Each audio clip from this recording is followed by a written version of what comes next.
अंजन तैसा अंजिया जैसा पिर भावै। अंजन कहते ने कजले नूं, सिंपल पंजाबी जबान विच कह लईए सुरमा।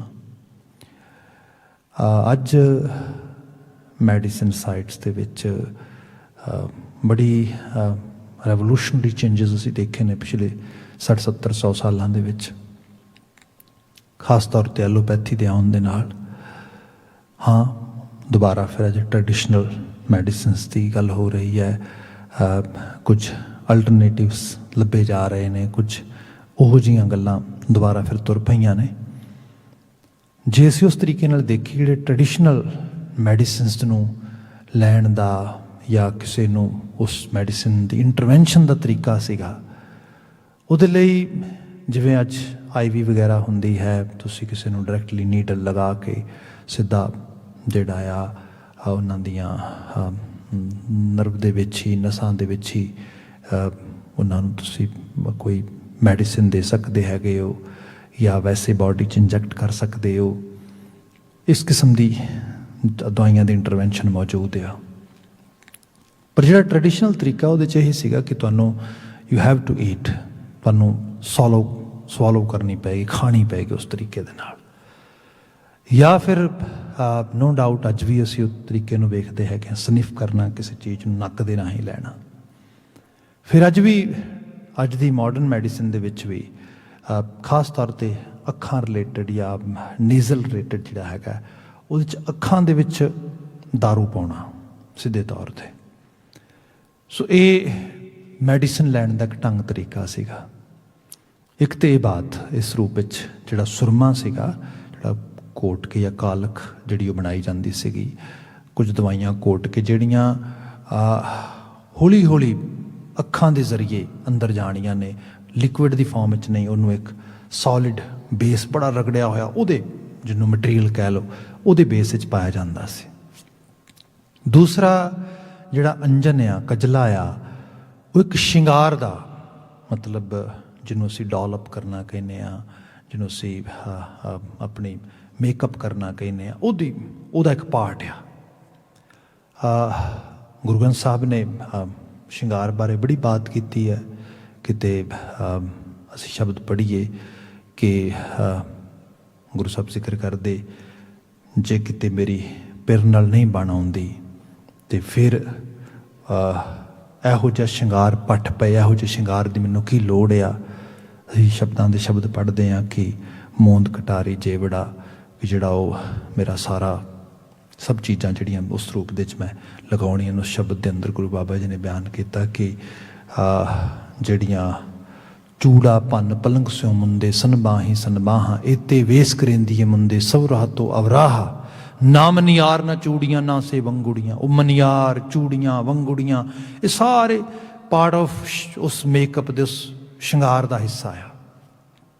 या किते भगत जी जिक्र करते, ना के बिना न सो है बत्ती लखना। जे नाह नाली सांझ नहींगी तो फिर भावें 16 छड्डो, 16 शिंगार की गल होंदी ना, 32 आ जाना, पावर डबल भी हो जान, तां भी वो किसी काम दे नहीं। सो शिंगार की बात भी है, उस शिंगार के पिछे जिहड़ा परपज़ आ उहदी भी बात आ। हुण इस रूप में बात की गई जिहड़ी गुरु महाराज दे विच बयान करते कि अंजन, जिन्हों मैं फिर थोड़ा सिंपल करके बात करा, क्योंकि अज के दौर दे विच जिहड़ी सिग्निफिकेशन आ शब्दां दी उन्होंने बड़ी तरीके नाल समझण दी लोड़ आ। अज कुछ फैमिलिन राइट्स दीयां गल्लां हो रही ने, अज कुछ इनोवेटिव वर्ल्ड दे विच आउण करके, टैक्नोलॉजी का इजाफा होने करके जिहड़ी मसल पावर आ उहदा उन्ना रोल नहीं रह गया इकोनॉमी दे विच, सोशल स्ट्रक्चर दे विच, क्योंकि सब चीज़ां मशीनां ने, टैक्नोलॉजी ने, उस चीज़ ने जिहड़ा है उन्हें होल्ड कर लिया इनोवेशन के सदका। मगर ट्रैडिशनल तरीके नाल सब कुछ मसल्स से डिपेंड करता सीगा, तो मसल्स दे नाल ही सारे काम होने सी, कारज होने सीगे। सो जिहदे कोल कुदरती तौर पर मसल्स एबिलिटी ज़्यादा आ, जिहदे च मैस्कुलिन जेंडर हुंदा आ, उहदी पाया ज़्यादा होएगी, वो फाइनैंशियली भी स्ट्रोंग होएगा, इकनॉमिकली भी वो स्टेटस डिफरेंट होएगा, सोशल स्टेटस तो अपने आप वो डिफरेंट हो जाएगा। सो ये चीज़ां इस रूप में आउंदियां सीगियां।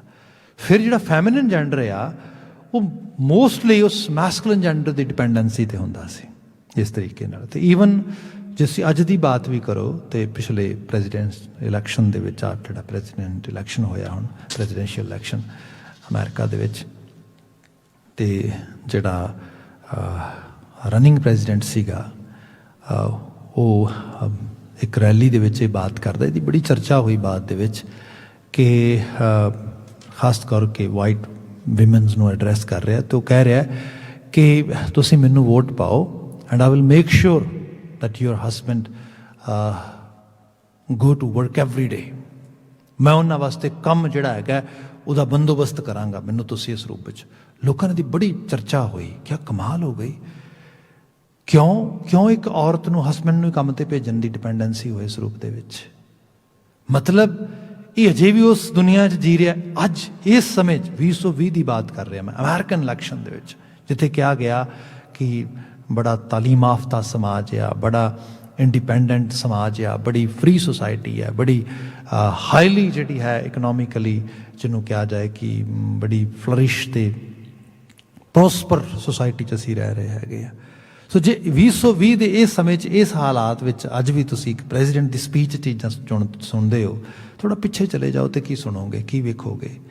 ਸੋ ਇਹ ਸੀਗਾ ਕਿ ਬੰਦੇ ਨੇ ਕੰਮਕਾਰ ਕਰਨਾ ਆ, ਉਹਦੀ ਸਾਰੀ ਫਾਈਨੈਂਸ਼ੀਅਲ ਇਕਨੋਮਿਕਲ ਰਿਸਪੋਂਸੀਬਿਲਿਟੀ ਉਹਦੀ ਹੈ, ਅਤੇ ਫਿਰ ਉਹ ਜੀ ਸਾਰੀ ਰਿਸਪੋਂਸੀਬਿਲਿਟੀ ਹੈ ਅਤੇ ਔਰਤ ਦਾ ਕੰਮ ਕੀ ਹੈ। ਔਰਤ ਦਾ ਕੰਮ ਪਹਿਲੇ ਲੈਵਲ 'ਤੇ ਐਜ਼ ਏ ਉਹਨੂੰ ਇੱਕ ਜਿਹਨੂੰ ਕਿਹਾ ਜਾਏ ਕਿ ਆਬਜੈਕਟ ਦੇ ਤੌਰ 'ਤੇ ਲਿਆਂਦਾ ਜਾਏਗਾ, ਉਹਨੂੰ ਇੱਕ ਜਸਟ ਬੰਦੇ ਦੇ ਨਾਲ ਜੋੜ ਕੇ ਦੇਖਿਆ ਜਾਏਗਾ, ਅਤੇ ਬੰਦੇ ਦੇ ਨਾਲ ਉਹਦੀ ਹੋਣੀ ਜਿਹੜੀ ਉਸ ਰੂਪ ਵਿੱਚ ਆਏਗੀ, ਉਹ ਆਏਗੀ ਕਿ ਉਹ ਉਸ ਦੀ ਖੁਸ਼ੀ ਦੀ ਹੱਕਦਾਰ ਬਣਨਾ ਚਾਹੇਗੀ। ਸੋ ਉਹਦੇ ਲਈ ਇਹ ਹੈ ਕਿ ਉਹਦੇ ਲਈ ਉਸ ਜੋ ਉਹਨੇ ਲਿਬਾਸ ਪਾਉਣਾ ਆ, ਉਹੋ ਜਿਹਾ ਸ਼ਿੰਗਾਰ ਕਰਨਾ ਆ ਤਾਂ ਕਿ ਮੈਂ ਉਹਨੂੰ ਚੰਗੀ ਲੱਗਾ, ਭਾ ਜਾਵਾਂ, ਇਹ ਰੂਪ ਰਿਹਾ। ਮਾਫੀ ਮੰਗਾਂਗਾ, ਵਿਮਨ ਰਾਈਟਸ ਦੀ ਅੱਜ ਗੱਲ ਹੁੰਦੀ ਹੈ ਅਤੇ ਅਵੇਅਰਨੈਸ ਅੱਜ ਵੀ ਬਹੁਤੀ ਨਹੀਂ ਹੈ। ਅੱਜ ਵੀ ਆਪ ਦੇਖੋਗੇ ਕਿ ਔਰਤ ਦੀ ਹੋਣੀ ਸਿਰਫ ਉਹਦੀ ਫਿਜ਼ੀਕਲ ਅਪੀਅਰੈਂਸ ਦੇ ਨਾਲ ਦੇਖੀ ਜਾਂਦੀ ਹੈ। ਹਾਲਾਂਕਿ ਉਹਦੀ ਮਰਜ਼ੀ ਆ, ਉਹ ਜੋ ਚਾਹੇ ਜਿਸ ਤਰੀਕੇ ਨਾਲ ਪਾਏ, ਖਾਏ, ਹੰਡਾਏ, ਪਰ ਇਹ ਹੈ ਕਿ ਉਹਦੀ ਅਸਲ ਪਾਇਆ ਉਹਦੀ ਜਸਟ ਫਿਜ਼ੀਕਲ ਦਿੱਖ ਵਿੱਚ ਨਹੀਂ, ਉਹਦੇ ਜੀਵਨ ਦੇ ਅਮਲ ਗੁਣ ਉਹਦੇ ਕੈਲੀਬਰ ਵਿੱਚ ਪਈ ਹੈ। ਇਹਦਾ ਪਹਿਲਾ ਅਹਿਸਾਸ ਉਹਨੂੰ ਖੁਦ ਨੂੰ ਆਪ ਨੂੰ ਹੋਏ ਤਾਂ ਸਮਾਜ ਕਰੇਗਾ ਨਾ, ਜੇ ਖੁਦ ਨੂੰ ਨਹੀਂ ਸਮਾਜ ਕਿੱਥੇ ਕਰੇਗਾ। ਸਮਾਜ ਤਾਂ ਅੱਜ ਵੀ ਉਸ ਨੂੰ ਇੱਕ ਮਾਡਲ ਦੇ ਤੌਰ 'ਤੇ ਦੇਖਦਾ ਆ, ਜਿਹੜੀ ਇੱਕ ਜਸਟ ਬਾਜ਼ਾਰ ਵਾਸਤੇ ਅੱਜ ਦਾ ਕਾਰਪੋਰੇਟ ਵਰਲਡ ਜਿਹੜਾ ਆ ਬਾਜ਼ਾਰ ਸਮਾਨ ਵੇਚਣ ਦੇ ਤੌਰ 'ਤੇ ਉਹਨੂੰ ਯੂਜ਼ ਕੀਤਾ ਜਾ ਰਿਹਾ ਸਭ ਚੀਜ਼ਾਂ ਦੇ ਵਿੱਚ। ਸੋ ਸੁਸਾਇਟੀ ਦੀ ਸਾਰੀ ਦਿੱਖ ਦੇ ਅੰਦਰ, ਅਤੇ ਮਾਫੀ ਮੰਗਾਂਗਾ ਖਾਸ ਕਰਕੇ ਬੱਚੀਆਂ ਜਿਹੜੀਆਂ ਇੱਕ ਏਜ ਵਿੱਚੋਂ ਲੰਘਦੀਆਂ ਨੇ, ਜਿਹਨੂੰ ਗੁਰੂ ਸਾਹਿਬ ਨੇ ਕਿਹਾ ਸੀ ਸੁਣ ਮੁੰਦੇ ਹਰਨਾਖੀਏ ਗੂੜਾ ਵਹਿਣ ਅਪਾਰ, ਜਦੋਂ ਮੁੰਦ ਦੀ ਅਵਸਥਾ ਆ, ਜਦੋਂ ਅਜੇ ਜਸਟ ਕੁਝ ਅੰਦਰ ਦੇ ਅਰਮਾਨ ਜ਼ੋਰ ਪਾ ਰਹੇ ਨੇ, ਹਾਰਮੋਨਸ ਜ਼ੋਰ ਪਾ ਰਹੇ ਨੇ, ਉਸ ਸਮੇਂ ਦੇ ਵਿੱਚ ਜਦੋਂ ਉਹਨਾਂ ਨੂੰ ਸਭ ਤੋਂ ਵੱਧ ਗਾਈਡੈਂਸ ਦੀ ਲੋੜ ਹੈ, ਕਈ ਵਾਰ ਉਹਨਾਂ ਨੂੰ ਇਹੋ ਜਿਹੀ ਸੁਸਾਇਟੀ ਵਰਗਲਾ ਕੇ ਕਿਸੇ ਹੋਰ ਪਾਸੇ ਲੈ ਜਾਂਦੀ ਹੈ। ਉਹ ਆਪਣੇ ਆਪ ਨੂੰ ਇੱਕ ਅਤੇ ਜਿਵੇਂ ਸੋਸ਼ਲ ਮੀਡੀਆ ਦੇ ਜ਼ਰੀਏ ਟਿਕਟੋਕ ਲੈ ਲਓ, ਹੋਰ ਇਹੋ ਜਿਹੀਆਂ ਚੀਜ਼ਾਂ ਜਿਹੜੀਆਂ ਨੇ, ਕਿਸ ਤਰੀਕੇ ਦੀ ਪ੍ਰੈਜੈਂਟੇਸ਼ਨ ਆਪਣੀ ਕੀਤੀ ਜਾ ਰਹੀ ਹੈ। ਮਤਲਬ ਆਈਡੀਆ ਨਹੀਂ ਗਾ ਕਿ ਐਜ਼ ਏ ਹਿਊਮਨ ਬੀਇੰਗ ਮੇਰੀ ਵੈਲਿਊ ਸਿਰਫ ਇੱਕ ਸ਼ੋਅ ਪੀਸ ਦੀ ਨਹੀਂ ਹੈ। ਮਗਰ ਇਹ ਜਿਹੜੀ ਚੀਜ਼ ਆ ਇਸ ਸਮਾਜ ਦੇ ਵਿੱਚ ਪੁਰਾਣੇ ਸਮੇਂ ਤੋਂ ਇਸ ਤਰੀਕੇ ਚੱਲੀ ਆ ਰਹੀ ਸੀ। ਗੁਰੂ ਬਾਬਾ ਜੀ ਦੀਆਂ ਵੱਖਰੀਆਂ ਵੱਖਰੀਆਂ ਐਗਜ਼ਾਮਪਲਸ ਕਰਦੇ, ਲਿਟਰੇਚਰ ਦੇ ਵਿੱਚ ਫਿਰ ਮੈਂ ਬੇਨਤੀ ਕਰਾਂ, ਕਈ ਵਾਰੀ ਬਾਤ ਕੀਤੀ ਹੈ, ਐਗਜ਼ਾਮਪਲ ਉਹੀ ਲਈ ਜਾਏ ਜਿਹੜੀ ਐਗਜ਼ਾਮਪਲ ਉਸ ਵਕਤ ਉਸ ਸਮੇਂ ਦੇ ਵਿੱਚ ਉਹਨੂੰ ਯੂਜ਼ ਕੀਤਾ ਗਿਆ ਹੈ। ਜਿਵੇਂ ਦੀ ਮਿਸਾਲ ਇਸ ਰੂਪ ਵਿੱਚ ਦੇਵਾਂ ਕਿ ਕਿਤੇ ਅਸੀਂ ਜਦੋਂ ਬਾਤ ਕਰੀਏ ਤਾਂ ਅਸੀਂ ਪੜ੍ਹਦੇ ਹਾਂ ਵੀ ਜੇ ਕਿਸੇ ਨੇ ਆਪਣੇ ਪਿਆਰ ਦਾ ਇਜ਼ਹਾਰ ਕਰਨਾ ਹੋਏ ਤੇ ਇਸ ਤਰ੍ਹਾਂ ਕਰਨਾ ਚਾਹੀਦਾ ਹੈ ਜਿਵੇਂ ਭੰਬਟ ਭੌਰਾ ਜਿਹੜਾ ਪਤੰਗਾ ਆ ਉਹ ਦੀਵੇ ਦੀ ਲਾਟ 'ਤੇ ਕਰਦਾ ਆ। ਉਸ ਰੂਪ ਵਿੱਚ ਬਾਤ ਕੀਤੀ ਗਈ ਕਿ ਕਿਆ ਕਮਾਲ ਹੈ, ਬੜਾ ਇੱਕ ਪ੍ਰੇਰਨਾਦਾਇਕ, ਬੜੀ ਇੰਸਪੀਰੇਸ਼ਨ ਦੇ ਨਾਲ ਭਰਿਆ ਹੋਇਆ, ਇੰਸਪਾਇਰ ਕਰਨ ਵਾਲਾ ਇੱਕ ਉਹ ਜਿਹੜੀ ਐਗਜ਼ਾਮਪਲ ਕੀਤੀ ਜਾਂਦੀ, ਮੈਟਾਫੋਰ ਦਿੱਤਾ ਜਾਂਦਾ ਹੈ। ਪਰ ਇਹ ਉਦੋਂ ਹੀ ਹੈ ਜਦੋਂ ਉਸ ਤਰੀਕੇ ਨਾਲ ਉਹਦੀ ਯੂਜ਼ ਕੀਤਾ ਜਾਏ। ਜਿਵੇਂ ਅਸੀਂ ਭਾਈ ਗੁਰਦਾਸ ਜੀ ਦੀਆਂ ਰਚਨਾਵਾਂ 'ਚ ਇੱਕ ਜਗ੍ਹਾ ਇਸ ਤਰ੍ਹਾਂ ਵੀ ਪੜ੍ਹ ਲੈਂਦੇ ਹਾਂ, ਉਹ ਕਹਿੰਦੇ ਦੀਪਕ ਪਿਆਵਤ ਪਤੰਗ ਪ੍ਰੀਤ ਰੀਤ ਲਗ, ਦੀਪ ਕਰ ਮਹਾ ਵਿਪਰੀਤ ਮੇਰਾ ਜਾਰ ਹੈ। ਕਹਿੰਦੇ ਕਿ ਜਿਹੜੇ ਦੀਵੇ ਤੇ ਪਤੰਗੇ ਦਾ ਪਿਆਰ ਹੈ ਕੋਈ ਬਹੁਤ ਆਈਡੀਅਲ ਨਹੀਂ ਹੈਗਾ। ਕਿਉਂ ਨਹੀਂ ਹੈਗਾ? ਕਿਉਂਕਿ ਇੱਕ ਤਰਫਾ ਪਿਆਰ ਆ। ਪਤੰਗਾ ਪਿਆਰ ਕਰਦਾ ਹੈ, ਦੀਵਾ ਉਹਦੀ ਕੇਅਰ ਹੀ ਨਹੀਂ ਕਰਦਾ, ਦੀਵਾ ਉਹਨੂੰ ਸਾੜ ਕੇ ਸੁਆਹ ਕਰ ਦਿੰਦਾ। ਸੋ ਇਸ ਰੂਪ ਵਿੱਚ ਕਿਹਾ ਜਾਏ ਕਿ ਇਹਦੀ ਮਿਸਾਲ ਜਦੋਂ ਇੱਥੇ ਦਿੱਤੀ ਜਾ ਰਹੀ, ਇਹਨੂੰ ਐਵੇਂ ਹੀ ਦੇਖਿਆ ਜਾਏਗਾ। ਸੋ ਐਗਜ਼ੈਕਟਲੀ ਲਿਟਰੇਚਰ ਵਿੱਚ ਜਿਹੜੀ ਐਗਜ਼ਾਮਪਲ ਜਿਵੇਂ ਦਿੱਤੀ ਗਈ ਹੈ, ਉਹਨੂੰ ਉਸੇ ਤਰੀਕੇ ਨਾਲ ਪਕੜ ਕੇ ਤੇ ਉਹਦੇ ਪਿੱਛੇ ਪਏ ਹੋਏ ਸੰਦੇਸ਼ ਨੂੰ, ਸੁਨੇਹੇ ਨੂੰ, ਉਹਨੂੰ ਜ਼ਰੂਰ ਗ੍ਰਿਪ ਕਰਨਾ ਹੈ। ਇੱਥੇ ਗੁਰੂ ਬਾਬਾ ਜੀ ਜਿਹੜੀ ਬਾਤ ਕੀਤੀ ਹੈ ਕਿ ਅੰਜਨ ਐਸਾ ਅੰਜੀ ਹੈ ਜੈਸਾ ਪਿਰ ਪਾਵੈ, ਜਿਹੜਾ ਸ਼ਿੰਗਾਰ ਕਰਨਾ ਆ, ਜਿਹੜੇ ਸੁਰਮੇ ਪਾਉਣੇ ਨੇ, ਇਹ ਸੁਰਮੇ ਉਹ ਪਾਏ ਜਾਣ ਜਿਹੜੇ ਪਿਰ ਨੂੰ ਪਾਉਂਦੇ ਨੇ, ਜਿਹੜੇ ਅਕਾਲ ਪੁਰਖ ਵਾਹਿਗੁਰੂ ਨੂੰ ਚੰਗੇ ਲੱਗਦੇ ਨੇ। ਹੁਣ ਜੀਵਨ ਦੇ ਸ਼ਿੰਗਾਰ ਦੀ ਗੱਲ ਹੋ ਰਹੀ ਹੈ।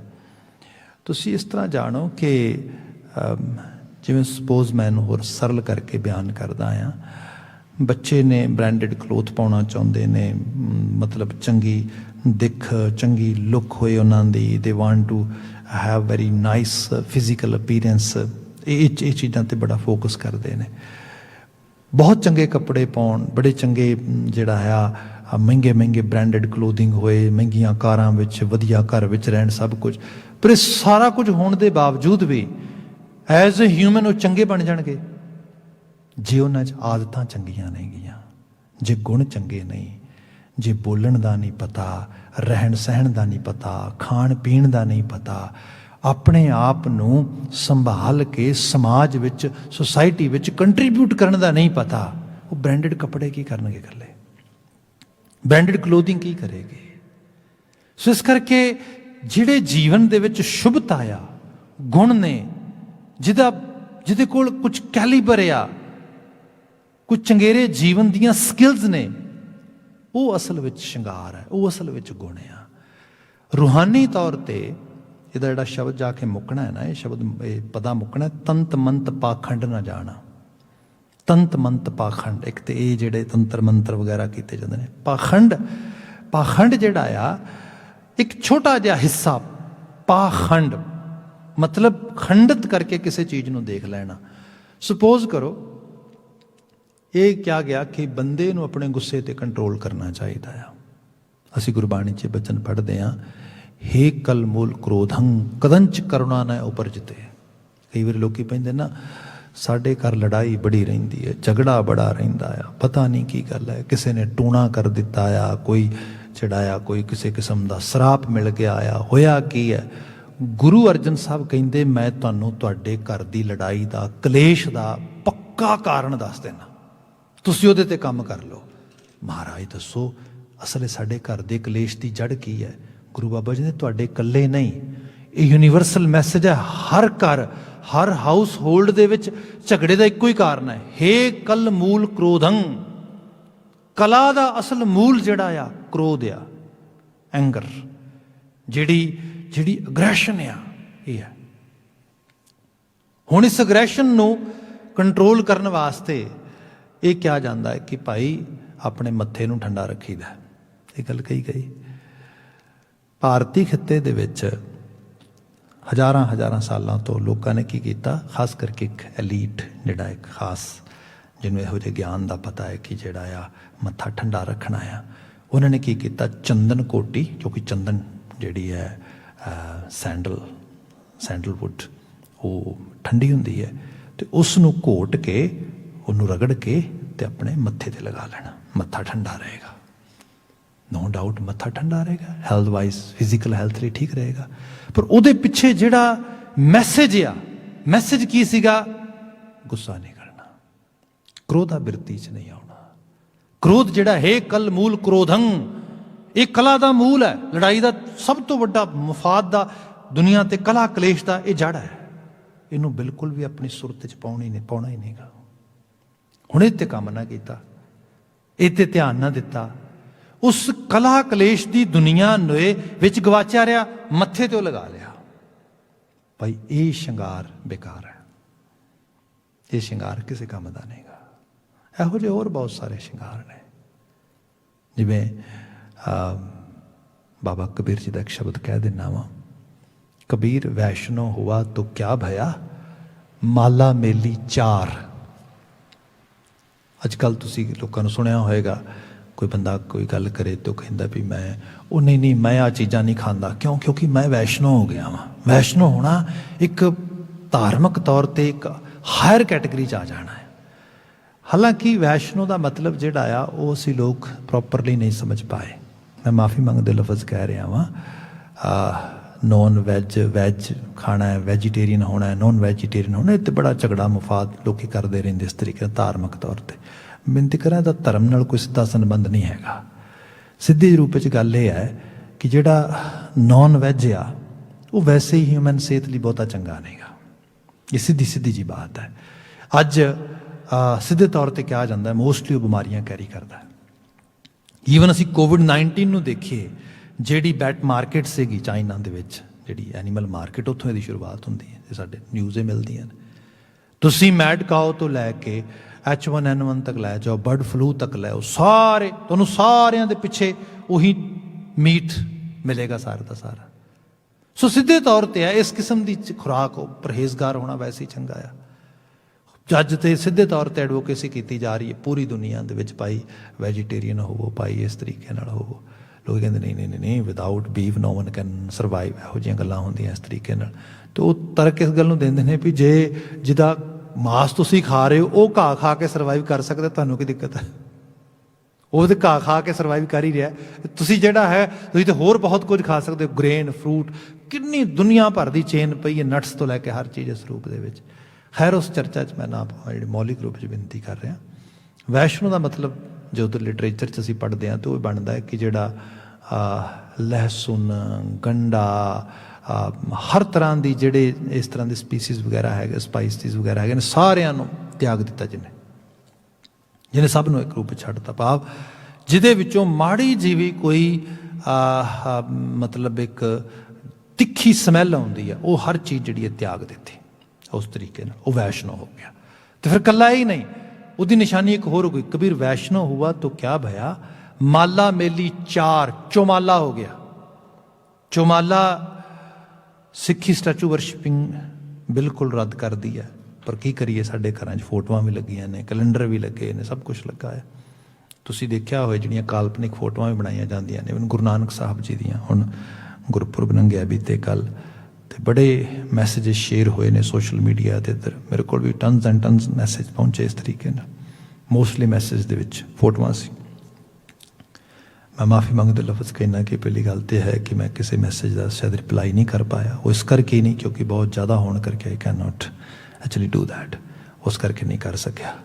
दूसरा है कि जिहड़ी फोटोआं ने, तुसीं फोटोआं नूं कोई ध्यान नाल देखो, चौमाला गुरु नानक साहब नूं भी चौमाला बना दिता गया। चौमाला एक माला सिर के उत्ते गोल पा दी गई, दूसरी माला गल विच पा दी गई, तीसरी माला गुट से पा दी गई, चौथी माला हाथ च फड़ा दी। चौमाला चौमाला हो जाना एक कैटेगरी है भी बहुत वैष्णव धार्मिक रूप च बन चुका उस रूप दे विच।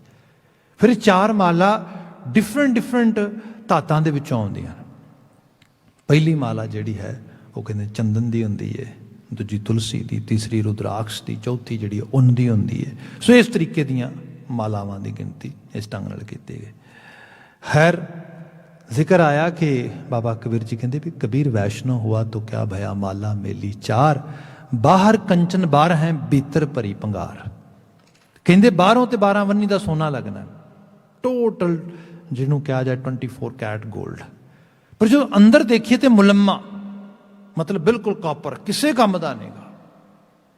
ये जिहड़ी चीज़ आ कि बाहरों दिख दे विच बंदा कुछ श्रृंगार कर ले, कुछ बना ले, अंदर अंदर वो चीज़ ना होए। जिवें सोना बाहरों देखण नूं सोना लगदा पर अंदर भंगार आ, मुलम्मा आ। मुलम्मे ते गहणे दा बाजार विच की मुल पैंदा आ।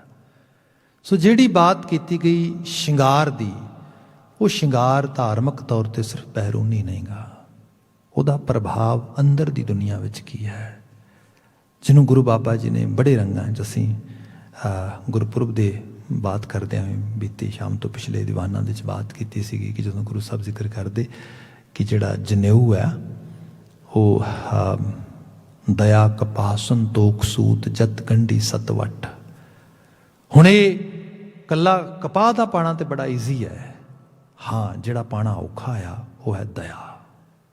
जिवें सपोज करो 5 ककारी रहनी रहता है, ਜੇ ਤੇ ਸਿਰਫ ਕਕਾਰ ਹੀ ਖਰੀਦ ਕੇ ਪਾਣੇ ਹੋਣ ਉਹ ਤੇ ਤੁਸੀਂ ਬਾਜ਼ਾਰ 'ਚੋਂ ਕਦੋਂ ਵੀ ਲੈ ਕੇ ਜਿਹੜਾ ਹੈਗਾ ਕਛਹਿਰਾ, ਕੰਘਾ, ਕਿਰਪਾਨ ਤੇ ਕੜਾ ਇਹ ਲੈ ਲਓਗੇ।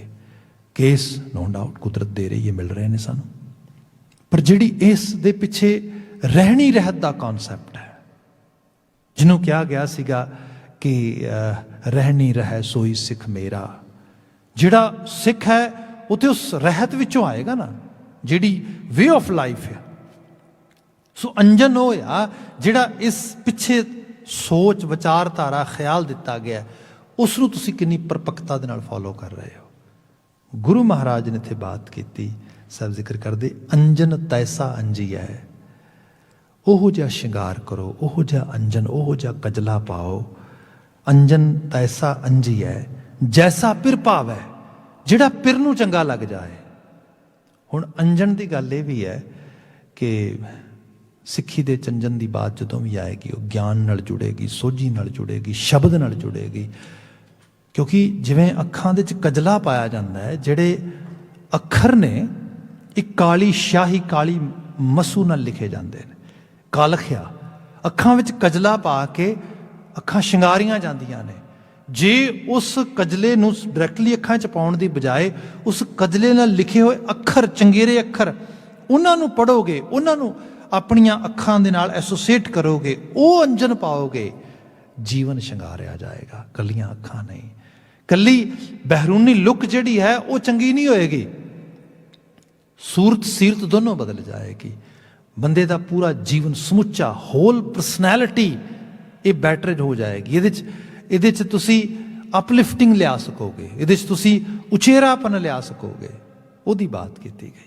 ਇਹ ਤੇ ਗੁਰੂ ਬਾਬਾ ਜੀ ਕਹਿੰਦੇ ਅੰਜਨ ਤੈਸਾ ਅੰਜੀਏ ਜੈਸਾ ਪਿਰ ਭਾਵੇ। ਮੈਂ ਬਾਤ ਕੀਤੀ, ਗੁਰੂ ਗ੍ਰੰਥ ਸਾਹਿਬ 'ਚੋਂ ਪੜ੍ਹਦੇ ਹਾਂ, ਮਹਾਰਾਜ ਬਿਆਨ ਕਰਦੇ ਨੇ ਕਿ ਗਿਆਨ ਅੰਜਨ ਗੁਰ ਦੀਆ, ਇੱਥੇ ਕਿਹਾ ਅੰਜਨ ਤੈਸਾ ਅੰਜੀਏ ਜੈਸਾ ਪਿਰ ਭਾਵੇ। ਗਿਆਨ ਅੰਜਨ ਗੁਰ ਦੀਆ, ਅਗਿਆਨ ਅੰਧੇਰ ਵਿਨਾਸ਼। ਜਦੋਂ ਗਿਆਨ ਦਾ ਸੁਰਮਾ ਗੁਰੂ ਨੇ ਮੇਰੀਆਂ ਅੱਖਾਂ 'ਚ ਪਾਇਆ, ਜੀਵਨ ਦੇ ਵਿੱਚੋਂ ਅਗਿਆਨ ਫਨਾ ਹੋ ਗਿਆ, ਖਤਮ ਹੋ ਗਿਆ, ਨਾਸ ਹੋ ਗਿਆ। ਜਿਹਨੂੰ ਅਸੀਂ ਬਚਨ ਪੜ੍ਹਦੇ, ਦੀਵਾ ਬਲੈ ਅੰਧੇਰਾ ਜਾਏ। ਜਿਵੇਂ ਦੀਵਾ ਬਲਦਾ ਹੈ, ਹਨੇਰਾ ਖਤਮ ਹੋ ਜਾਂਦਾ ਹੈ। ਐਗਜ਼ੈਕਟਲੀ ਜਦੋਂ ਤੁਸੀਂ ਚੰਗੇ ਉਸ ਵਿਚਾਰਾਂ ਵਾਲੇ, ਖਿਆਲਾਂ ਵਾਲੇ, ਬਚਨਾਂ ਵਾਲੇ, ਰਾਵਾਂ ਵਾਲੇ ਉਹਨਾਂ ਸ਼ਬਦਾਂ ਨੂੰ ਉਕੇਰਦੇ ਹੋ ਆਪਣੀਆਂ ਅੱਖਾਂ ਦੇ ਵਿੱਚ, ਤੇ ਉਹਦੇ ਨਾਲ ਕੀ ਹੁੰਦਾ ਹੈ? ਦੀਵਾ ਬਲੈ ਅੰਧੇਰਾ ਜਾਏ। ਵੇਦ ਪਾਠ ਮਤ ਪਾਪਾਂ ਖਾਏ। ਜਿਹੜੇ ਪਾਠ ਨੇ ਜਿਵੇਂ ਆ ਗਿਆਨ ਵਾਲੇ, ਸੋਝੀ ਦੇਣ ਵਾਲੇ, ਜੀਵਨ ਦੇਣ ਵਾਲੇ, ਇਹ ਜਿਹੜੀ ਪਾਪਾਂ ਦੀ ਭਰੀ ਹੋਈ ਮੱਤ ਆ, ਉਹ ਜੀਵਨ ਵਿੱਚੋਂ ਉਹਨੂੰ ਡਿਲੀਟ ਕਰ ਦਿੰਦੇ, ਉਹਨੂੰ ਖਤਮ ਕਰ ਦਿੰਦੇ, ਹਨੇਰੇ ਨੂੰ ਜਿਵੇਂ ਖਤਮ ਕਰ ਦਿੰਦਾ ਦੀਵਾ। ਐਗਜ਼ੈਕਟਲੀ ਇਸ ਰੂਪ ਵਿੱਚ ਬਾਤ ਕੀਤੀ। ਐਸਾ ਅੰਜਨ ਅੰਜੋ, ਜਿਵੇਂ ਬੰਦਾ ਕਹੇ ਕਿ ਮੈਂ ਬੜੀਆਂ ਕਿਤਾਬਾਂ ਪੜ੍ਹੀਆਂ, ਬੜਾ ਗਿਆਨ ਪੜ੍ਹਿਆ, ਪਰ ਐਕਚੁਅਲੀ ਗੱਲ ਇਹ ਹੈ ਕਿ ਉਹਦੇ ਨਾਲ ਤੇਰੇ ਜੀਵਨ 'ਤੇ ਪ੍ਰਭਾਵ ਕੀ ਪਿਆ। ਜਿਹੜਾ ਸਮਝ ਸੋਝੀ ਹੈ, ਇਹ ਤਾਂ ਹੀ ਸਮਝ ਸੋਝੀ ਦੀ ਬਾਤ ਹੋ ਸਕਦੀ ਹੈ ਜਿਹਦਾ ਅਸਰ ਜੀਵਨ ਵਿੱਚ ਕੁਝ ਪੈ ਜਾਏ। ਇੱਥੇ ਨਹੀਂ ਤੇ ਗੁਰੂ ਬਾਬਾ ਜੀ ਨੇ ਵੀ ਗੁਰੂ ਸ਼ਬਦ 'ਚ ਲਿਖਿਆ ਹੈ, ਪੜ੍ਹ ਪੜ੍ਹ ਗੱਡੀ ਲੱਦੀ ਹੈ, ਪੜ੍ਹ ਪੜ੍ਹ ਭਰੀ ਹੈ ਸਾਥ। ਪੜ੍ਹ ਪੜ੍ਹ ਕੇ ਗੱਡੇ ਲੱਦ ਦਿਓ, ਪਰ ਪੜ੍ਹ ਪੜ੍ਹ ਕੇ ਕਾਫਲੇ ਭਰ ਦਿਓ ਭਾਵੇਂ, ਪਰ ਪੜ੍ਹੇ ਦਾ ਲਾਹਾ ਤਾਂ ਹੀ ਹੈ ਜੋ ਜੀਵਨ ਦੇ ਅਮਲ ਅਮਾਲ ਦੇ ਨਾਲ ਜੁੜ ਜਾਏ। ਇਹ ਸ਼ਬਦ ਅੱਗੇ ਜਾ ਕੇ ਕਹੇਗਾ, ਅੰਜਨ ਤੈਸਾ ਅੰਜੀਏ ਜੈਸਾ ਪਿਰ ਭਾਵੈ। ਸਮਝੈ ਸੂਝੈ ਜਾਣੀਐ ਜੇ ਆਪ ਜਣਾਵੈ। ਇਤਨਾ ਪ੍ਰੈਕਟੀਕਲ, ਇਤਨਾ ਰੈਸ਼ਨਲ ਕਰਕੇ ਗੱਲ ਨੂੰ ਲਿਖਦੇ ਨੇ ਗੁਰੂ ਬਾਬਾ ਜੀ। ਜੇ ਅਸੀਂ ਫਿਰ ਵੀ ਨਾ ਪਕੜ ਸਕੀਏ, ਮਾਫੀ ਮੰਗਾਂਗਾ। ਫਿਰ ਜੇ ਨੂੰ ਗੁਰਬਾਣੀ ਵਰਗੀ ਸ਼ਮਾ ਦੇ ਵਿੱਚ ਬਲਦੇ ਦੀਵੇ ਵਿੱਚ ਰਾਹ ਨਾ ਦਿਸੇਗਾ, ਉਹਨੂੰ ਕੌਣ ਰਾਹ ਵਿਖਾਏਗਾ? ਜਿਹਨੂੰ ਗੁਰੂ ਬਾਬਾ ਜੀ ਨੇ ਬਿਆਨ ਕੀਤਾ ਸੀਗਾ ਨਾ ਕਿ ਮਨ ਜਾਣੈ ਸਭ ਬਾਤ, ਜਾਣਤ ਹੀ ਔਗਨ ਕਰੈ, ਕਾਹੇ ਕੀ ਕੁਸਲਾਤ, ਹਾਥ ਦੀਪ ਕੁਐਂ ਪਰੈ। ਇੱਕ ਬੰਦਾ ਖੂਹ 'ਚ ਡਿੱਗਦਾ, ਤੇ ਖੂਹ 'ਚ ਡਿੱਗਦਾ ਤੇ ਉਹ ਜਿਹੜਾ ਸ਼ਖਸ ਆ ਉਹ ਕਹਿੰਦਾ ਵੀ ਉਹ ਖੂਹ 'ਚ ਡਿੱਗ ਗਿਆ, ਅੰਨਾ ਆ। ਉਹ ਕਹਿੰਦਾ ਵੀ ਭਰਾ ਮੇਰਿਆ ਅੰਨਾ ਹੀ ਆ, ਵਾਕਿਆ ਜੀ ਤਾਂ ਹੀ ਡਿੱਗਾ ਆ ਵਿੱਚ। ਉਹ ਸੌਰੀ ਭਾਈ, ਪਰ ਇੱਕ ਸਜਾਖਾ ਅੱਖਾਂ ਮਿਲੀਆਂ ਨੇ, ਉਹ ਖੂਹ 'ਚ ਡਿੱਗ ਗਿਆ। ਉਹ ਕਹੇ ਭਾਈ ਡਿੱਗ ਗਿਆ ਕਿਉਂ? ਕਿਉਂਕਿ ਹਨੇਰਾ ਬਹੁਤ ਆ। ਠੀਕ ਹੈ ਭਾਈ, ਬਹੁਤ ਹਨੇਰਾ ਹੋਏਗਾ, ਪਰ ਜੇ ਤੈਨੂੰ ਦੀਵਾ ਬਾਲ ਕੇ ਦਿੱਤਾ ਹੈ, ਜੇ ਤੈਨੂੰ ਟਾਰਚ ਦਿੱਤੀ ਹੈ, ਇਹ ਧਰਤੀ ਹੈ, ਇਹਦੇ ਉੱਤੇ ਵਿਚਰਦਿਆਂ ਹੋਇਆਂ ਸਾਨੂੰ ਨਹੀਂ ਪਤਾ how to actually deal in our relationships, how to live in this world properly, what to do, what not to do, what kind of behavior we should adopt as a human being, ਕਿਹੋ ਜਿਹਾ ਸਾਡਾ ਜੀਵਨ कैसा ਹੋਣਾ ਚਾਹੀਦਾ ਹੈ, ਸਾਨੂੰ ਕਿਵੇਂ ਸੋਚਣਾ ਕਰਨਾ, ਸਭ ਚੀਜ਼ਾਂ ਕਿਵੇਂ ਜੀਵਨ ਵਿੱਚ ਸਾਨੂੰ ਅਪਣਾਉਣੀਆਂ ਚਾਹੀਦੀਆਂ ਨੇ। ਇਸ ਸਾਰੇ ਬਾਰੇ ਬੰਦਾ ਕਹੇਗਾ you know it's too complex, nobody knows how to live in this world. ਬੜਾ ਕੰਪਲੈਕਸ ਆ। ਗੁਰੂ ਸਾਹਿਬ ਨੇ ਸ਼ਮਾ ਬਾਲੀ ਗੁਰਬਾਣੀ ਦੀ, ਕਿਆ ਇਹਦੀ ਰੌਸ਼ਨੀ 'ਚ ਜੀਵਨ ਲੱਭੀ। And then again people might say ਭਾਈ ਸਾਹਿਬ again it's very hard to actually follow the real path of life. ਭਾਈ ਇਹ ਹੈ ਕਿ ਜਿਵੇਂ ਦਾ ਟਰੈਂਡ ਆਲੇ ਦੁਆਲੇ ਤੁਸੀਂ ਦੇਖਦੇ ਹੈਗੇ ਹੋ, ਦੁਨੀ ਵਜਾਈ ਵੱਜਦੀ ਤੂੰ ਵੀ ਵੱਜਾ ਨਾਲ। ਬੰਦਾ ਆਪਣੇ এনवायरमेंट ਦਾ ਬਾਈ ਪ੍ਰੋਡਕਟ ਹੈ, ਅਤੇ এনवायरमेंट ਦੇ ਵਿੱਚ ਆਲੇ ਦੁਆਲੇ ਸਾਥੀ ਸੱਜਣ ਜਿਹੜੇ ਜਿਨ੍ਹਾਂ ਨੂੰ ਅਸੀਂ ਆਪਣੇ ਕਾਮਰੇਡ ਜਾਂ ਆਪਣੇ ਕੰਪੈਨੀਅਨ ਜਾਂ ਆਪਣੇ ਫਰੈਂਡ ਜਾਂ ਜੋ ਆਲੇ ਦੁਆਲੇ ਹੁੰਦੇ ਕਿੰਨੇ, ਇਹੀ ਸੰਗਤ ਹੁੰਦੀ ਸਾਡੀ ਐਕਚੁਅਲੀ। ਅਤੇ ਅਸੀਂ ਉਹ ਸੰਗੀਆਂ ਦਾ ਆਲੇ ਦੁਆਲੇ ਵੇਖਦੇ ਹਾਂ, ਅੱਛਾ ਫਲਾਣਾ ਇਸ ਪਾਸੇ ਜਾ ਰਿਹਾ, ਮੈਂ ਵੀ ਚੱਲ ਪੈਣਾ, ਮੈਂ ਵੀ ਚੱਲ ਪੈਣਾ। ਇਸ ਤਰੀਕੇ ਨਾਲ ਇਵੇਂ ਜਿਹੜਾ ਹੈ ਦੇਖਾ ਦੇਖੀ ਸਭ ਕਰੇ, ਇਹ ਸਮਾਜ ਐਵੇਂ ਚੱਲਦਾ। ਜਿਹਨੂੰ ਗੁਰੂ ਅਰਜਨ ਸਾਹਿਬ ਨੇ ਕਿਹਾ ਸੀਗਾ ਕਿ ਰਾਖ ਲਿਓ ਇਹ ਵਿਖੀ ਜੀਓ ਦੇ ਕੇ ਆਪਣਾ ਨਾਉ, ਜਾਂਤੇ ਨਾਹੀ ਕੋ ਸੁਖੀ ਤਾਂ ਕੇ ਪਾਛੇ ਜਾਓ। ਗੁਰੂ ਸਾਹਿਬ ਕਰਾਮਾਤ ਕਰੋ, ਕੋਈ ਇਹੋ ਜੀ ਮੇਰੀ ਬਾਂਹ ਫੜ ਲਓ, ਕਿਉਂਕਿ ਜਿੱਦੇ ਤੋਂ ਅੱਜ ਤੱਕ ਕਿਸੇ ਨੂੰ ਸੁੱਖ ਨਹੀਂ ਮਿਲਿਆ, ਮੈਂ ਵੀ ਉਸੇ ਪਾਤ ਤੇ ਤੁਰਿਆ ਜਾਣਾ। ਮੈਂ ਖੁਦ ਦੇਖ ਰਿਹਾ, ਮੇਰੇ ਆਪਣੇ ਸਾਥੀ ਪਰਿਵਾਰ ਸੱਜਣ ਮਿੱਤਰ ਉਹੋ ਜਿਹਾ ਜੀਵਨ ਜੀ ਰਹੇ ਨੇ, ਰੋਜ਼ ਸ਼ਿਕਾਇਤਾਂ ਕਰਦੇ ਨੇ, ਰੋਜ਼ ਰੋਂਦੇ ਨੇ, ਨਹੀਂ life is nothing, it's actually totally wastage of life, Aam note happy with this work, Aam note happy with my family, Aam note happy with my friends, even Aam note happy with my self. ਪਰ ਮੈਂ ਵੀ path ਉਹੀ ਨੂੰ ਉਸੇ ਨੂੰ follow ਕਰ ਰਿਹਾ। ਲੌਂਗ run ਦੇ ਵਿੱਚ ਮੇਰਾ ਵੀ ਹਾਲਤ ਉਹੀ ਬਣਨ ਵਾਲੀ ਹੈ। ਦੈਨ ਲੋਕੀ ਕਹਿੰਦੇ ਕੋਈ ਡਿਫਰੈਂਟ ਕਰਕੇ ਵੇਖ ਲਓ, ਪਰ ਡਿਫਰੈਂਟ ਕਿਵੇਂ ਕਰਾਂਗੇ? ਪਰ ਉਹਦੇ 'ਚ ਇਹ ਹੈ, ਇੱਕ ਤਾਂ ਚੀਜ਼ ਇਹ ਹੈ ਕਿ ਜੇ ਤੁਹਾਡੀ ਸਿਹਤ ਠੀਕ ਨਹੀਂ ਹੈਗੀ ਅਤੇ ਤੁਸੀਂ ਆਪਣੀ ਫੂਡ ਚੋਇਸਿਸ ਬਦਲੋਗੇ, ਅਤੇ ਫੂਡ ਚੋਇਸਿਸ ਇਹ ਹੈ ਜਿਵੇਂ ਫਾਸਟ ਫੂਡ ਆਲੇ ਦੁਆਲੇ ਮਿਲ ਜਾਂਦਾ, ਕੁੱਕ ਹੋਇਆ, ਤੁਸੀਂ ਜਾਓ ਜਿਹੜਾ ਅਫੋਰਡੇਬਲ ਹੈ, ਥੋੜ੍ਹੀ ਮਨੀ ਪੇ ਕਰਨੀ ਹੈ, ਬਹੁਤਾ ਬਲਕ ਤੁਹਾਨੂੰ ਮਿਲ ਜਾਣਾ, it's easy to actually grab and easy to afford and just to intake it. ਉਹਦਾ ਜਿਹੜਾ ਹੈਗਾ ਉਹਨੂੰ ਖਾ ਲਿਆ ਜਾਏ, ਇਸ ਰੂਪ ਵਿੱਚ ਕਰ ਲਿਆ ਜਾਏ। ਇੱਕ ਤਰੀਕਾ ਇਹ ਵੀ ਹੈ, ਬਲਕ ਬਾਰ ਜਾਓ ਜਾਂ ਕਿਸੇ ਹੋਰ ਗਰੋਸਰੀ ਚੇਨ 'ਚ ਜਾਓ, ਉੱਥੋਂ ਪ੍ਰੋਪਰਲੀ ਫੂਡ ਬਾਏ ਕਰੋ, ਫੂਡ ਬਾਏ ਕਰਕੇ ਉਹਨੂੰ ਫਿਰ ਆਪ ਕੁੱਕ ਕਰੋ, ਬਣਾਓ, ਫਿਰ ਖਾਓ। ਪ੍ਰੋਸੈਸ ਤੇ ਲੰਮਾ ਆ, ਪਰ ਸਿਹਤ ਠੀਕ ਹੋ ਜਾਏਗੀ। ਲੌਂਗ ਰਨ ਦੇ ਵਿੱਚ ਤੁਹਾਡੇ ਅੰਦਰ ਪ੍ਰੋਪਰ ਫੂਡ ਜਾਏਗਾ, ਤੁਹਾਡੇ ਫਿਜ਼ੀਕਲ ਹੈਲਥ ਠੀਕ ਹੋ ਜਾਏਗੀ, ਮੈਂਟਲ ਹੈਲਥ ਵੀ ਥੋੜ੍ਹੀ ਠੀਕ ਹੋ ਜਾਏਗੀ। ਇਹ ਤਾਂ ਮੈਂ ਫੂਡ ਦੀ ਬਾਤ ਕੀਤੀ ਹੈ। ਜਿਹੜਾ ਥਾਟ ਪ੍ਰੋਸੈਸ ਆ, ਇਹ ਤਾਂ ਇਸ ਤੋਂ ਕਿਤੇ ਕੰਪਲੈਕਸ ਆ। ਜਿਹੋ ਜਿਹੇ ਥਾਟਸ, ਜਿਹੋ ਜਿਹੀਆਂ ਰਾਵਾਂ, ਖਿਆਲ, ਵਿਚਾਰ, ਸੋਚਾਂ ਲਗਾਤਾਰ ਅੰਦਰ ਚੱਲਣਗੀਆਂ, ਲਗਾਤਾਰ ਅੰਦਰ ਜਾਣਗੀਆਂ, ਜਿਨ੍ਹਾਂ ਨੂੰ ਤੁਸੀਂ ਕੰਜ਼ਿਊਮ ਕਰੋਗੇ, ਇਨਟੇਕ ਕਰੋਗੇ, ਉਹੀ ਤੁਹਾਡਾ ਲਾਈਫ ਸਟਾਈਲ ਬਣੇਗਾ, ਉਹੀ ਜੀਵਨ ਬਣੇਗਾ। ਜੇ ਜੀਵਨ ਦੇ ਵਿੱਚ ਬੇਰਸੀ ਹੈ, ਬੇਰੁਖੀ ਹੈ, ਔਗਣ ਨੇ, ਬਹੁਤ ਸਾਰੀਆਂ ਖਾਮੀਆਂ ਕਮੀਆਂ ਨੇ, ਭਾਈ ਸੋਰਸ ਬਦਲੋ ਆਪਣਾ। ਗੁਰਬਾਣੀ ਤੋਂ ਵਧੀਆ ਸੋਰਸ ਕੋਈ ਨਹੀਂ ਗਾ, ਪਰ ਹੈ ਇਹ ਰਾਜ ਸੋਰਸ ਆ। ਇਹ ਕੁੱਕ ਤੁਹਾਡੀ ਸੁਰਤ ਨੇ ਕਰਨਾ ਆ। You have to read, you have to recite, you have to process, and then you have to understand what this Guru Shabad is telling me. ਇਹ ਤੁਹਾਨੂੰ ਫਿਰ ਜਾ ਕੇ ਤੁਸੀਂ ਉਸ ਚੀਜ਼ ਨੂੰ ਪਕੜੋਗੇ। ਦੇਖੋ ਸ਼ਬਦ ਫਿਰ ਦੇਖਿਆ ਜੇ ਧਿਆਨ ਦੇ ਨਾਲ, ਮਹਾਰਾਜ ਕਹਿੰਦੇ ਅੰਜਨ ਤੈਸਾ ਅੰਜੀਏ ਜੈਸਾ ਪਿਰ ਪਾਵੈ। ਫਿਰ ਲਿਖਿਆ ਸਮਝੈ ਸੂਝੈ ਜਾਣੀਐ ਜੇ ਆਪ ਜਣਾਵੈ। ਪ੍ਰੋਫੈਸਰ ਸਾਹਿਬ ਸਿੰਘ ਤੇ ਟ੍ਰਾਂਸਲੇਸ਼ਨ ਕਰਦੇ ਨੇ, ਅਰਥ ਕਰਦੇ ਨੇ, ਜੇ ਆਪ ਜਣਾਵੇ, ਜੇ ਆਪ ਰੱਬ ਤਰਸ ਕਰੇ ਤਾਂ ਜਾ ਕੇ ਸਮਝ ਸੂਝ ਤੇ ਜਾਣਕਾਰੀ ਪ੍ਰਾਪਤ ਹੁੰਦੀ ਹੈ। ਇਹ ਬਾਤ ਆ, ਠੀਕ ਹੈ, ਅਰਥ ਵੀ ਉਸ ਰੂਪ ਵਿੱਚ। ਪਰ ਜਦੋਂ ਮੈਂ ਥੋੜ੍ਹੀ ਡੀਪ ਲੈਵਲ 'ਤੇ ਹੋਰ ਸ਼ਬਦ ਕੋਸ਼ ਚੈੱਕ ਕਰਦਾ, ਤਾਂ ਮਤਲਬ ਇਹ ਹੈ, ਜਿਸ ਅੰਜਨ ਨੂੰ ਪ੍ਰਾਪਤ ਕਰਕੇ, ਜਿਸ ਗਿਆਨ ਅੱਖਰ ਸ਼ਬਦਾਂ ਦੇ ਨਾਲ ਐਸੋਸੀਏਸ਼ਨ ਬਿਲਡ ਕਰੋਗੇ, ਉਹਦੇ ਵਿੱਚੋਂ ਸਮਝ ਤੇ ਸੂਝ ਡਿਵੈਲਪ ਹੋਏਗੀ। ਜਿਹੜੀ ਸਮਝ ਸੂਝ ਜੇ ਆਪ ਜਣਾਵੇ, ਬੰਦਾ ਕਹਿੰਦਾ ਵਟ ਇਜ਼ ਰੱਬ, who is god, I want to see god, there is no god. ਉਹ ਭਾਈ ਗੋਡ ਨੂੰ ਛੱਡ ਇੱਕ ਪਾਸੇ, ਗੋਡ ਦਾ ਤਾਂ ਕਨਸੈਪਟ ਹੀ ਨਹੀਂ ਹੈ ਸਾਡੇ ਘਰ ਦੇ ਵਿੱਚ। ਗੋਡ ਨੂੰ ਤਾਂ ਬਾਅਦ 'ਚ ਵੇਖ ਲਾਂਗੇ। ਉਹਨੂੰ ਕੀ ਮਿਲਣਾ ਜਿਹੜਾ ਆਪ ਮਿਲਿਆ ਜ਼ਰਰੇ ਜ਼ਰਰੇ 'ਚ ਹੈ। ਆਪਣੇ ਆਪ ਨੂੰ ਮਿਲ ਪਹਿਲਾਂ, who you are, try to understand about yourself. Once you know who you are, what kind of weaknesses, what kind of strengths are you holding all the time, then definitely to ek changa human being ban sakega. ਜਿਹੜਾ ਚੰਗਾ human being ਆ, ਜਿਹੜਾ ਮਨੁੱਖ ਬਣ ਗਿਆ, ਉਹਨੂੰ ਗੁਰੂ ਕਹਿੰਦਾ ਦੇਵਤਾ ਬਣਦਿਆਂ ਦੇਰ ਹੀ ਨਹੀਂ ਲੱਗਦੀ, ਸ਼ਬਦ ਤੇ ਕਰਾਮਾਤ ਕਰ ਦਿੰਦਾ। ਪਰ ਭਾਈ ਇਹ ਹੈ ਆਪਣੇ ਆਪ ਤੇ ਫੋਕਸ ਕਰ, ਐਮਫਸਾਈਜ਼ ਕਰ। ਬੰਦਾ ਦੁਨੀਆ ਸੁਧਾਰ ਰਿਹਾ, ਪਰਿਵਾਰ ਸੁਧਾਰ ਰਿਹਾ, ਸਾਰਾ ਆਲਾ ਦੁਆਲਾ ਸੁਧਾਰ ਰਿਹਾ। ਬਾਣੀ ਕਹਿੰਦੀ ਆਪਣੇ ਆਪ ਤੇ ਗਏ, ਆਪ ਸਵਾਰੈ ਮੈਂ ਮਿਲੈ। ਇਹਦੇ ਤੇ ਫੋਕਸ ਕਰ। ਇੱਥੇ ਜ਼ਿਕਰ ਆਇਆ ਕਿ ਸਮਝਿਆ ਸੂਝਿਆ ਜਾਣੀਆਂ ਜੇ ਆਪ ਜਣਾਵੈ, ਆਪ ਜਣਾਵੈ ਮਾਰਗ ਪਾਵੈ। ਜੇ ਆਪਣੇ ਆਪ ਨੂੰ ਜਨ ਬਣ ਗਿਆ, ਜਾਣਕਾਰ ਹੋ ਗਿਆ, ਰਾਹ ਵੀ ਲੱਭ ਜਾਏਗਾ। You know when we know that what is my real need, until now I'm not able to actually understand what are my needs. ਮੈਨੂੰ ਇਹ ਲੱਗਾ ਸਾਰੇ ਕੈਨੇਡਾ ਜਾ ਰਹੇ ਨੇ, ਆਪਾਂ ਵੀ ਕੈਨੇਡਾ ਚੱਲਦੇ ਹਾਂ, ਸਾਰੇ ਆ ਕੋਰਸ ਕਰ ਰਹੇ ਨੇ, ਕੋਰਸ ਕਰ ਲੈਂਦੇ ਹਾਂ, ਆ ਕੈਰੀਅਰ ਕਰ ਰਹੇ ਨੇ, ਕੈਰੀਅਰ ਕਰ ਲੈਂਦੇ ਹਾਂ, ਇੱਥੋਂ ਪੈਸਾ ਕਮਾਇਆ, ਖੁਸ਼ੀ ਮਿਲਦੀ, ਪੈਸਾ ਕਮਾ ਲੈਂਦੇ ਹਾਂ। That is this is kind of actually trail we are all following in same way. ਬਾਬਾ ਜੀ ਕਹਿੰਦੇ ਆਪਣੇ ਆਪ ਨੂੰ ਜਾਣ ਤੇ ਸੀ, ਤੇਰੀ ਰੀਅਲ ਲੋੜ ਕੀ, ਅਸਲ ਵਿੱਚ ਜ਼ਰੂਰਤ ਕੀ ਹੈ। ਮੈਂ ਨਹੀਂ ਕਹਿੰਦਾ ਕਿ ਇਹਨਾਂ ਮੁਲਕਾਂ 'ਚ ਆਉਣੀ ਮਾੜੀ ਗੱਲ ਹੈ, ਲਾ ਐਂਡ ਆਰਡਰ ਬੈਸਟ ਹੈ, ਹਰ ਰੂਪ ਦੇ ਵਿੱਚ ਚੰਗੇਰਾ ਡੈਮੋਕ੍ਰੈਟਿਕ ਸਿਸਟਮ ਆ। ਜੇ ਕਿਹਾ ਜਾਏ ਸਿੱਖੀ ਦੀਆਂ ਵੱਡੇ ਹਿੱਸੇ ਦੀਆਂ ਬਾਤਾਂ ਇੱਥੇ ਫੋਲੋ ਹੋ ਜਾਂਦੀਆਂ ਆਪਣੇ ਆਪ। ਮਤਲਬ ਇਸ ਕਿਸਮ ਦੀ ਫਰੀडम ਆਫ ਸਪੀਚ ਜਾਂ freedom of actually you can say everything, your rights are totally kind of preserved, kind of actually provided to everyone। ਉਸ ਰੂਪ ਦੇ ਵਿੱਚ ਇਹ ਸੋਸਾਇਟੀ ਦੀ ਬਿਊਟੀ ਹੈ, ਗਲੋਰੀ ਹੈ। ਪਰ ਇਹਦੇ ਨਾਲ ਕਿ ਜਿਹੜੀ ਲੋੜ ਅਸਲ ਵਿੱਚ ਸਾਡੀ ਹੈ ਉਹਦੇ ਤੇ ਧਿਆਨ ਦਿੱਤਾ ਜਾਏ।